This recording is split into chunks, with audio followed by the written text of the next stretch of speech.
Boa noite para você, seja muito bem-vindo ao TBC Esporte. Boa noite, audiência da TV Alego, que também está conosco, da Rádio Brasil Central AM 1270 e também da Rádio Brasil Central FM 90,1. Sejam bem-vindos. Já colocando o nosso WhatsApp para você mandar aquela mensagem especial nesse dia de hoje, é o 99229-8580, que a gente vai ler com todo o carinho do mundo. Eu e meus meninos, boa noite. Daniel Santana, bem-vindo. Boa noite, Thaís, muito obrigado. Boa noite, Vitor. Boa noite, Evandro. Boa noite a você de casa. O Evandro não está muito feliz, não, como de costume, quando o Santos perde, mas eu tenho certeza que a nação rubro-negra está muito feliz com a vitória do Dragão ontem. Uma vitória de superação, um Santos remendado, não é para também superestimar, mas sim para comemorar que o Atlético, que chegou a ter aí uns resultados preocupantes, a se aproximar da zona do rebaixamento, já é o 9º colocado e volta a apresentar um ótimo futebol pelo Campeonato Brasileiro da Série A. Boa noite, Evandro Gomes, bem-vindo. Boa noite, Thaís, boa noite, Vitor, Daniel. Ao contrário, né? Você perdeu um jogo da forma como o Santos perdeu para o Atlético, jogando tão bem o Atlético, com aquele golaço, não há como a gente ficar triste, né? Então eu estou saudando a torcida do Atlético. Foi absolutamente merecedor da vitória o time atleticano. Vitor Monteiro, seja muito bem-vindo. Obrigado, Thaís. Boa noite para você. Ótima noite ao Evandro, Daniel. Ótima noite em especial para você que nos acompanha em mais um TBC Esporte, programa recheado. E tem o tradicional quem foi melhor, quem é melhor. Hoje promete também, né, Thaís? É verdade. Você que já tem o número aí do WhatsApp, 99229-8580, já vai pensando, já vai mandando a sua opinião para a gente, porque quem é melhor? Não é quem foi, porque a gente tem um dos atletas envolvidos em atividade ainda. E dessa vez a gente deixou o mundo da bola e foi para o mundo do automobilismo. Na sua opinião, Schumacher ou Lewis Hamilton? Quem é o melhor? Daqui a pouquinho a gente já vai ler os recados e ouvir também a opinião dos comentaristas. Mas o primeiro assunto dessa noite é, claro, o Atlético Goianiense, que ontem à noite venceu a 2ª partida seguida e foi lá na Vila Belmiro, bateu o Santos com um golaço que a gente vai ver agora. O Santos começou no ataque e, logo aos 2 minutos, Felipe Jonathan acionou Caio Jorge, que invadiu a área e chutou forte, mas a bola desviou e foi para escanteio. Na cobrança, a sobra na área ficou com Lucas Braga, que girou e finalizou. Após desvio, Jean espalmou para salvar o Dragão. Depois de cruzamento da esquerda, a bola sobrou na pequena área para Jean Mota, que finalizou e foi bloqueado por Éder. Aos 34, Jean Mota recebeu de Felipe Jonathan e bateu da intermediária. O goleiro Jean espalmou. No primeiro minuto do segundo tempo, a primeira finalização rubro-negra. William Maranhão arriscou da entrada da área, de canhota, mas mandou à esquerda do gol. Aos 18 minutos, Chico fez boa jogada individual, passou para Nicolas, que cruzou rasteiro e Matheus Vargas, livre na pequena área, com gol aberto, mandou por cima do travessão. Inacreditável. Aos 22 minutos, Janderson recebeu na direita e foi costurando pelo meio. Deixou 5 marcadores na saudade e rolou para Chico, que dominou no bico da grande área e acertou um chutaço para fazer o gol da vitória do Atlético Goianiense. Aos 45, após passe de cabeça na área, Marcos Leonardo ficou cara a cara com Jean, mas o goleiro salvou a cabeçada do jovem atacante santista. No rebote, Dudu afastou da área, evitando o empate. Fim de jogo na Vila Belmiro. Santos 0, Atlético Goianiense 1. E o técnico interino Eduardo Souza fez questão ali de dividir os méritos dessa conquista com toda a equipe e enaltecer o elenco, olha só. Essa vitória não é minha, sabe? Eu fico contente porque, assim, foi uma vitória primeiro do grupo, foi o que eu falei para eles. Pô, nós se apresentamos aqui de 2 de janeiro com 60%, 70% desse grupo. E nós visualizávamos a Série A, né, que era um ano muito importante. E hoje ela está ocorrendo e o grupo tem respondido bem. Então eu fico muito feliz por eles, pelos jogadores que durante a pandemia a gente via o incômodo deles, né, que o brasileiro não tinha data para começar. E eles trabalharam mesmo sem saber quando que nós iríamos começar, né. Aí o Wagner veio, continuou o trabalho, deu sequência, pôs os seus conceitos. E agora a gente... Não o Eduardo, cara, é a comissão permanente. Eu estava até falando com o João. Nós juntamos as nossas forças, os meninos que ficaram lá Então é bacana porque nós estamos no caminho certo, né? Nós sabemos que não ganhamos nada, né? Vamos para mais 23, 24 pontos, que é o objetivo, mas nós quase conseguimos já 50% dessa caminhada. Então a vitória não é do Eduardo, a vitória é do Atlético, a vitória é do clube que dá a condição de trabalho, a vitória é dos atletas que se dedicaram ao máximo, entenderam como seria o jogo e graças a Deus a gente conseguiu uma vitória importante numa primeira vez na Vila, né? Que a gente sabe, um time muito difícil, um time que vinha 12 jogos sem perder e isso engrandece o grupo e dá mais confiança. A gente viu aí um Atlético Goianiense que venceu a terceira partida como visitante, subiu na tabela de classificação e, como o Eduardo disse aí, de quebra, acabou com a invencibilidade do Santos, que durava 12 jogos, 9 pelo Brasileiro, 3 pela Copa do Brasil. Daniel Santana, a gente pode dizer que o Atlético venceu e convenceu? Acho que sim. Apesar dos desfalques do Santos, analisando só o time do Atlético, fez uma partida muito boa. O Atlético foi um time sólido defensivamente. O Santos teve algumas chances, inclusive no final a gente viu uma bola que o Jean defendeu a queima-roupa, mas mesmo assim o Atlético não passou grandes sustos ao longo do jogo e conseguiu, nas criações que teve, algumas boas jogadas. Teve um gol perdido de maneira surreal, impressionante. E essa jogada que a gente viu aí com o gol do Chico, jogada do Janderson, muito bonita, que deu a vitória por 1-0 para o Atlético. Então, não é um resultado grande, não foi um jogo de muitos gols, mas para mim foi um jogo bastante interessante pelo empenho tático dos dois times. A gente falava aqui dos desfalques, né? O Santos sem 6 jogadores, Evandro? Eles titulares mesmo, no meio-campo, Pitu, o Alisson, Sanches não conta mais com ele. Marinho, Daniel, Lucas Veríssimo. Pois é, então sem 6 jogadores do time titular, totalmente remendado. Mesmo assim, o time do Santos mostrou ter alguns reservas que conseguiram ali fazer uma boa partida, mesmo com a derrota para o Atlético. Eu tinha falado 12 partidas, 9 pelo Brasileiro e 3 pela Libertadores. Ainda de quebra, Evandro, quebrou aquele tabu de nunca ter vencido o Santos lá na Vila. Então, isso é que torna a vitória do Atlético mais importante ainda, porque poucos times, com o equilíbrio que existe no futebol brasileiro, conseguem chegar a 9 jogos num campeonato brasileiro sem perder. E a questão dos desfalques apontados aí pelo Daniel, eles têm um peso. Só que, com esse mesmo time, com esses mesmos desfalques, o Santos empatou com o Corinthians, 1-1, lá dentro do campo do Corinthians. Então, não há de se dizer que o Santos perdeu o jogo. O Atlético soube como ganhar o jogo. E quando o Eduardo fala ali, a vitória não é minha, ele tem participação sim, porque se ele tivesse perdido, certamente a gente estaria fazendo algum tipo de crítica. Como ele ganhou, assume para si também, Eduardo. É sua vitória, é de todo o grupo, mas ela é sua também. Até porque o técnico bom é aquele que consegue mudar a história de um jogo no intervalo. O Atlético foi encantoado pelo Santos no primeiro tempo, embora, como disse o Daniel, um Santos que atacou, mas não provocou grandes defesas do goleiro Jean, o que significa dizer que foram ataques bem controlados pelo sistema defensivo do Atlético. Agora, no segundo tempo, o Atlético foi muito melhor. Incrível o gol do Matheus Vargas, que ele perdeu, e esse gol, por último aí, desse menino de 17 anos, do Santos, né, que ele foi cabecear a bola, se é um centroavante mais experiente, faria o gol. Ele não fez, o Marcos Leonardo. Então, a vitória do Atlético é absolutamente convincente. Ela não só é a primeira na Vila, mas é a segunda vez que o Atlético encaixa 2 vitórias seguidas no campeonato, o que já leva o time lá para cima na competição. E aí eu deixo um desafio aqui para os meninos seus aqui, o Daniel e o Vitor. O que foi mais bonito no gol do Atlético? A jogada do Janderson, driblando 5 adversários ou a conclusão do Chico?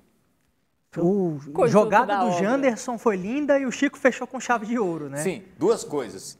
A jogada do Janderson não teria aparecido se o Chico não faz o gol. Exatamente. Ninguém lembraria dela agora, né? Exatamente. E o Chico não faria o gol se o Janderson não faz aquela jogada. Conjunto da obra. E até reforçando tanto a avaliação do Daniel quanto do Evandro, no primeiro tempo, 7 finalizações do Santos, nenhuma do Atlético.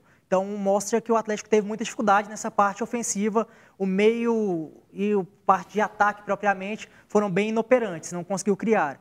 Aí teve a lesão do Ferrarese, o Matheus Vargas entrou ainda no primeiro tempo.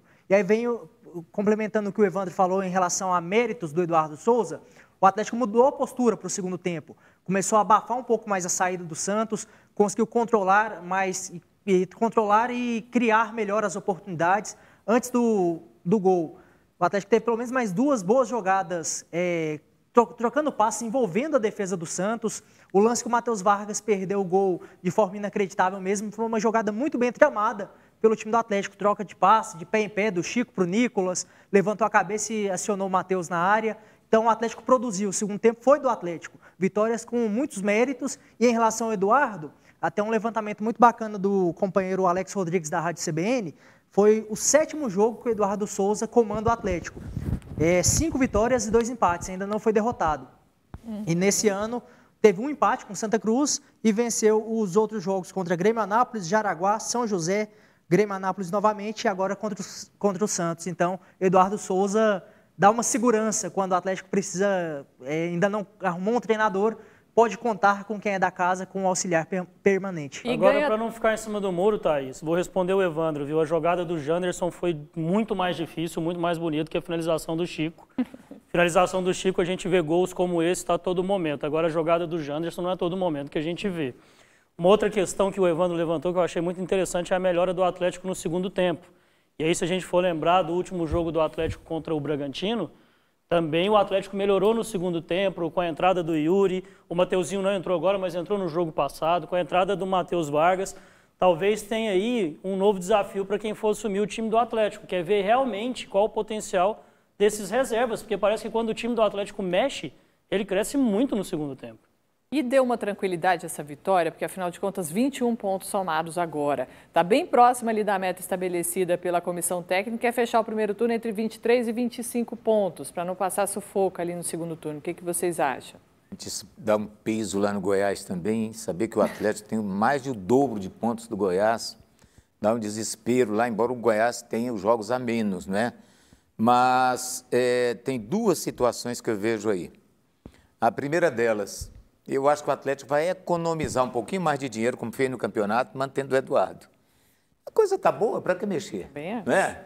Ele diz que não quer ser técnico agora. Mas qual nada? Se chegar com uma proposta, você vai ser o técnico, tudo bem. Aí ele não pode se acomodar, virar um Murtosa da vida que colou no Filipão, nunca quis ser treinador.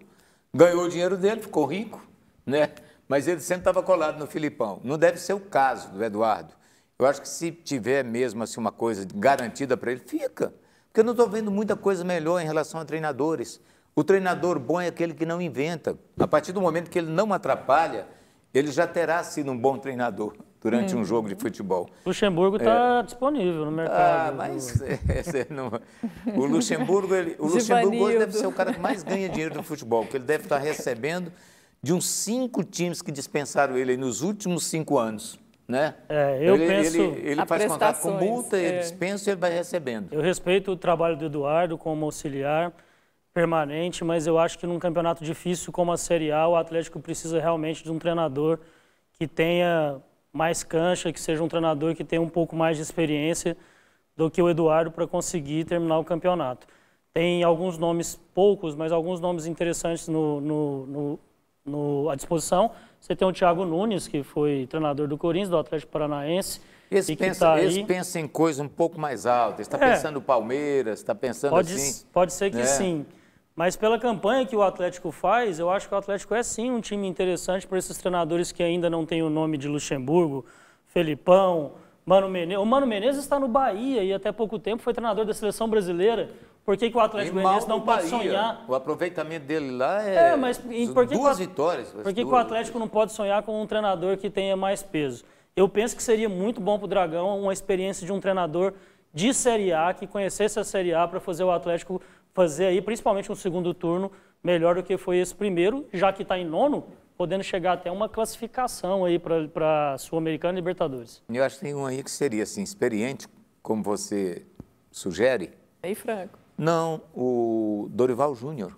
Sim, também é um bom Um nome. treinador bom. Roger Machado, gente, Parece... está sem clube. Não sei se se adapta ao tipo de trabalho do Adson Batista. O Adson é um cara muito presente no dia a dia do Atlético e eu acho que o Dorival é um treinador assim que se encaixaria bem no time do Atlético. Mas deixa o Eduardo, tá bom. E sem tempo para descansar. Vai deixando, deixa ele perder pelo menos 2, né? Quando estiver ganhando, o Atlético está economizando. Evandro, sem tempo para descansar, já tem jogo sábado, o Atlético Goianiense enfrenta o Atlético Paranaense, Vitor. Exatamente, é um jogo importante, ainda mais para o Atlético Paranaense, né?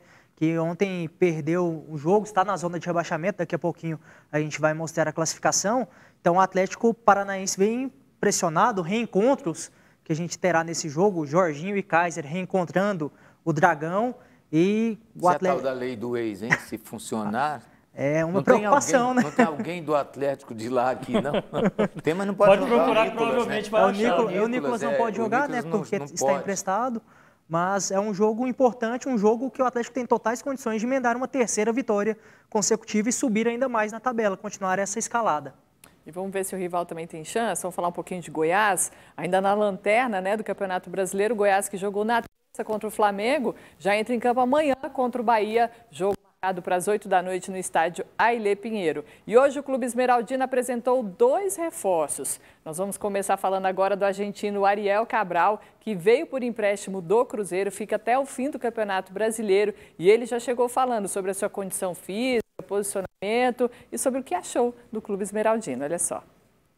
Eu posso rendir no meio campo todo, que o treinador me precisar, eu estou pronto. Sou um jogador com experiência aqui no Brasil, então me adapto a qualquer posição. E independentemente de jogar no primeiro volante ou segundo, o que o time precisar, eu estou pronto.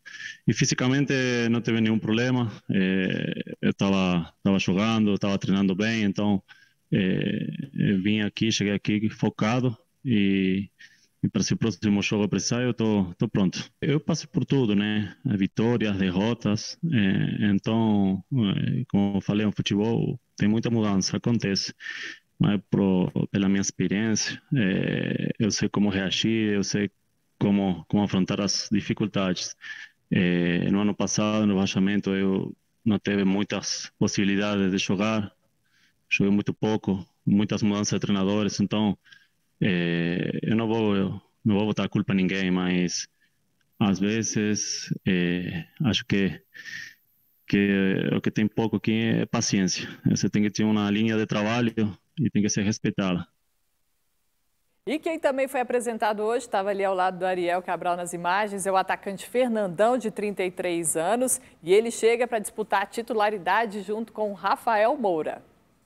E prevaleceu o respeito entre os atletas, respeito à história do Rafael, respeito a tudo que ele conquistou no futebol, tudo que ele fez, que ele vem fazendo pelo Goiás. Todo atleta quer jogar e comigo não é diferente. Eu quero jogar, mas vou respeitar, esperar a minha oportunidade e quero me preparar ao máximo para quando eu tiver minha oportunidade poder estar ajudando, poder estar fazendo os gols e ajudar o Goiás. Mas é trabalho, vou trabalhar e respeitando. E o que o professor decidir colocar, acho que tem que manter o respeito, que a gente tem que sempre pensar primeiramente no clube. Já o Fernandão veio do Bahia, né, o último clube dele, ele rescindiu o contrato lá em setembro, chega com o contrato definitivo com o Goiás até o fim do Campeonato Brasileiro. E aí, meninos, reforçam a equipe esmeraldina, chegam para ser titulares? Eu vou citar 2 lados aqui. Para os pessimistas, eles vão falar o seguinte: poxa, o Ariel Cabral não está jogando no Cruzeiro, naquela draga toda que está lá, quase caindo para uma Série C, e ele não jogou. Mas isso acontece. Às vezes o jogador não joga aqui, joga ali. Quanto ao Fernandão, o Bahia está aí numa zona de rebaixamento, ele estava lá dispensado há 1 mês sem jogar. Mas dentro de um espírito mais otimista, vamos pensar no Fernandão, jogador que fez muitos gols, jogando em grandes equipes do futebol brasileiro, não é? Pensar no Ariel Cabral, um jogador valente, argentino, sempre um jogador que luta dentro de campo, que não se entrega. E deixar de lado essa coisa de que nada presta, porque normalmente muita gente analisa e fala, contrata um jogador mais jovem, não tem experiência, não vai resolver. Contrata um mais experiente, está sem jogar há muito tempo, o histórico dele não é bom. Vamos ficar no meio do caminho, né? O Goiás está fazendo de tudo para poder arrumar o seu time. Já são o quê? 3 jogadores aí que estão para estrear. 3, 4. Tem o Blanco também, né? Blanco, o Salazar, tem o Fernandão e tem o Ariel Cabral. São 4 jogadores solicitados pelo Ney Franco, pelo Enderson Moreira, perdão. Então, o Enderson, ele indicou, eu acho que ele sabe, trabalhou com esses jogadores, a exceção é o Salazar, que ele não trabalhou. Não é? Esse já veio... Mas outros ele conhece o Blanco lá de Minas, trabalhou com o Fernandão, trabalhou com o outro, com o Blanco. Então, com o Blanco não, com o Ariel Cabral. Então, são jogadores, aliás, ele estava no Cruzeiro e não jogava com o Enderson, né? Sim. E aí, fica assim, agora me veio a cabeça aqui, estava lá e não jogou com o Enderson. Mas é uma coisa lá no Cruzeiro, o Goiás é outra. Vamos esperar que o Goiás tenha sorte, porque contratação no futebol brasileiro, além do conhecimento, você tem que ter sorte, que o Goiás tenha sorte. Mas eu acredito que agregam. É claro que a gente tem que esperar essa questão de chegada, como o Evandro bem destacou, se vai encaixar ou não, mas são contratações que eu acredito que agregam ao elenco do Goiás, qualificam um pouquinho. O Fernandão chega com total capacidade de ser o camisa 9, para tirar essa titularidade do Rafael Moura, ou pelo menos ser uma grande opção, coisa que o Goiás não tem, já que o Lucão do Break está encostado mesmo, não faz parte dos planos. Tanto que veio essa necessidade de contratação, o Goiás buscava muito um centroavante, então, chegada do Fernandão, acredito que agrega bastante. O que me preocupa é a questão de ter sido pouco utilizado. O Fernandão esse ano fez 15 jogos pelo Bahia, o Evandro bem lembrou, já não estava sendo utilizado, por isso acertou a rescisão. Só no brasileiro, né? Exato. E o Ariel teve a questão com o Enderson, na temporada ele fez 12 partidas. E nos últimos anos ele até participou de mais jogos, fez mais de 30 jogos, e era um atleta bem regular, tem bom passe, mas esse ano o Goiás está precisando urgentemente de quem chegue, já entre em campo e já consiga qualificar a equipe, ajude de preferência já amanhã contra o Bahia. Os dois já estão regularizados, acredito que nenhum dos dois entra como titular, com o Enderson recém-chegados, mas acredito que chegam para agregar ao elenco.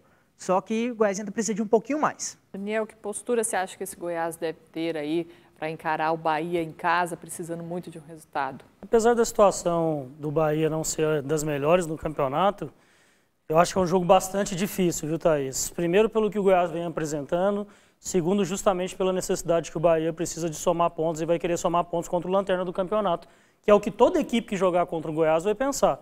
Contra o Lanterna a gente precisa ganhar, então o Goiás vai ter que surpreender. Com relação a essas duas contratações, eu acho a contratação do Fernandão uma contratação boa, acho que tem uma boa chance dele auxiliar no Goiás, apesar de eu achar que o Goiás precisava mais de um atacante que cai pelos lados, de um ponta, do que do centroavante em si. Eu não vejo com o Rafael Moura como problema do Goiás, mas mesmo assim é bom você ter uma opção, caso não possa contar com o Rafael, ou para disputar a posição mesmo, como o Vitor disse. Eu também acredito que o Fernandão tem condições de ganhar a posição do Rafael Moura. E o Ariel no meio, aí para mim é uma incógnita maior, eu não sei se ele vai conseguir apresentar o que a gente espera dele, pois não apresentou e não vinha apresentando isso. Tem a vantagem de ser um jogador argentino, como o Evandro falou, por características, geralmente são jogadores que têm mais vontade. E uma coisa que está faltando no time do Goiás é vontade. Na realidade, são 3 volantes, né, que o Goiás contratou. Salazar, Gustavo Blanco e o agora Ariel. o Ariel. 3, junta mais o Breno, Ratinho, Gilberto, 6 volantes. E precisa disso tudo, Evandro? Normalmente, quando um time está na situação do Goiás, se puder, joga com 2.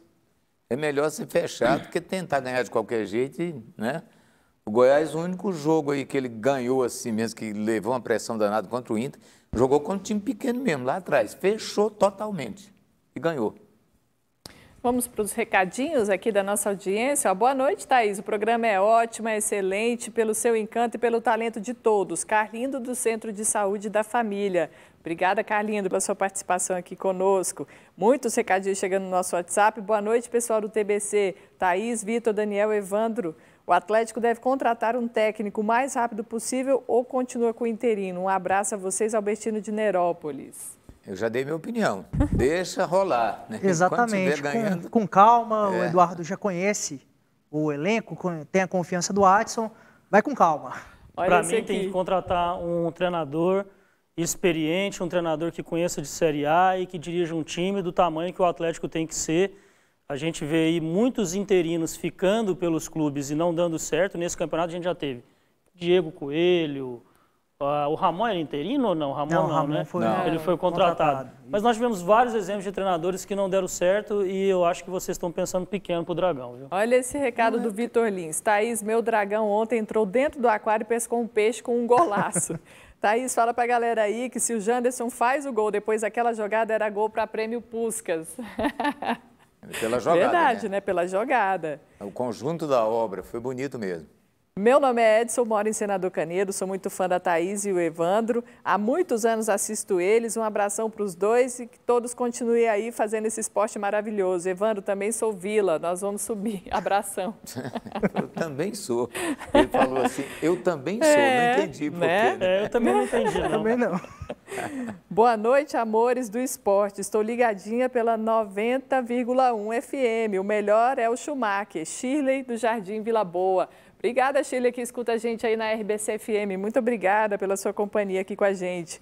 Thaís, me chamo Júnior, do setor Jardim Novo Mundo. O Senna sempre será o maior. Agora, entre o alemão e o inglês, o Schumacher é superior. Tá bom, daqui a pouquinho a gente vai trazer o nosso quadro Quem é o Melhor dentro do automobilismo hoje. A gente escolheu a briga entre Michael Schumacher e Lewis Hamilton. E aí, gente, daqui a pouquinho a gente volta com essa votação aqui entre vocês. Já vão pensando, maquinando aí. A gente vai para um rápido intervalo e voltamos já já.